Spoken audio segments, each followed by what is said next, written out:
Bonjour, ici Élisa Serret avec vous pour cette prochaine demi-heure sur Ici RDI à l'Info. Alors, on va parler de différents sujets, mais notamment de ce printemps hâtif qui force le nettoyage des rues à Montréal. Nous aurons tous les détails avec Karine Bastien.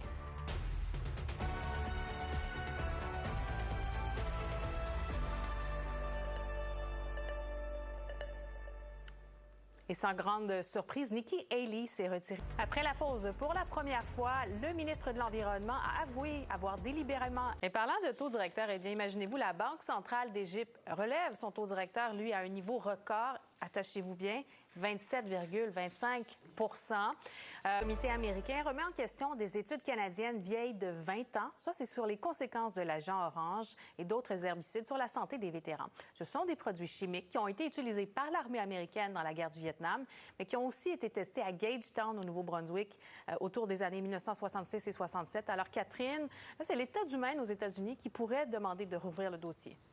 Un comité américain remet en question des études canadiennes vieilles de 20 ans sur les conséquences de l'agent orange et d'autres herbicides sur la santé des vétérans. Ce sont des produits chimiques qui ont été utilisés par l'armée américaine dans la guerre du Vietnam et qui ont été testés à Gagetown, au Nouveau-Brunswick, en 1960. 5 Canadiens sont morts dans l'écrasement d'un avion monomoteur à Nashville, dans le Tennessee. L'écrasement s'est produit lundi soir. C'est le but. Quelques 220 000 places pour la cérémonie d'ouverture des Jeux olympiques de Paris seront distribuées gratuitement.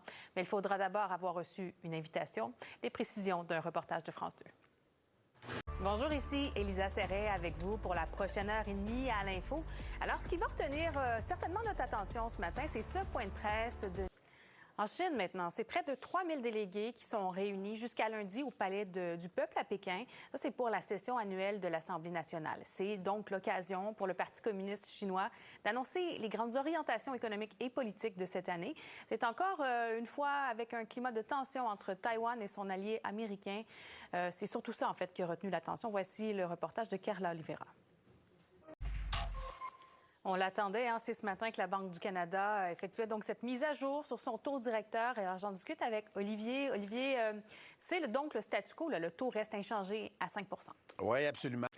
Une violente agression au domicile a eu lieu hier soir à Québec. 2 hommes ont été blessés par une arme blanche. Alors, Louis-Philippe, l'événement serait lié au conflit entre les gangs de rue et les Hells Angels.